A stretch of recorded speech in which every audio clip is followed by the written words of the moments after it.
And the now unreleased recordings of Michael Jackson. The King of Pop is said to have left behind a mountain of material. Music executive Tommy Mottola, who worked closely with Jackson at Sony Records for 15 years, considers himself the gatekeeper of Jackson's catalog. Tommy, good morning. It's good to see you. Good morning, Matt. Before I get to the unreleased material, you released a statement when Michael Jackson died. You said he is the most talented person you ever worked with. That's high praise. I absolutely feel that way. I mean, when you look at every dimension of his career, whether it's the songwriting, the singing, the performing, the blending of rhythm and blues and pop into his own language, the dancing, the videos, the cutting-edge videos that defined the video age and really put MTV on the map, Michael Jackson in total was the single most talented person I've ever worked with. So for all the years that he's putting together these albums, clearly there can only be 12, 14 songs on an album, and he was recording more. So these other songs are somewhere in a vault.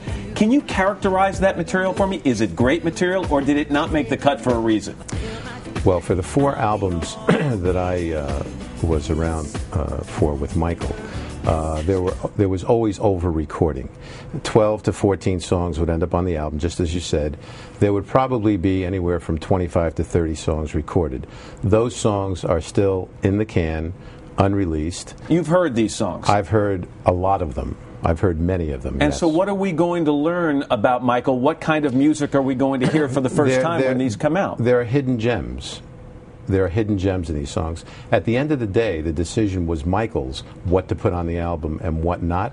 It doesn't mean that the songs that were not released were not as great as the hits that you know. So there could be a whole new life just from these songs alone. What about the financial life of that?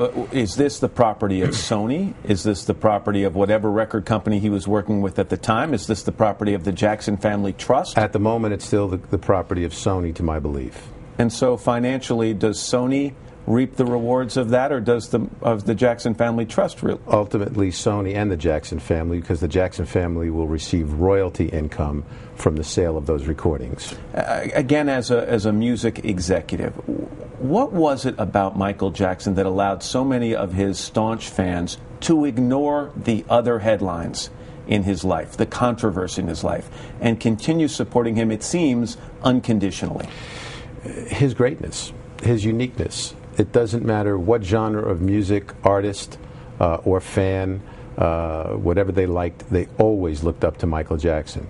I mean, it could be Bono, Bruce Springsteen, Madonna. They all revered Michael Jackson. But in the years he was making headlines for all the wrong reasons, did that severely impact his marketability? No one likes bad news. I think at one point in time, when the accumulation of all the bad news was there, it certainly did have an effect.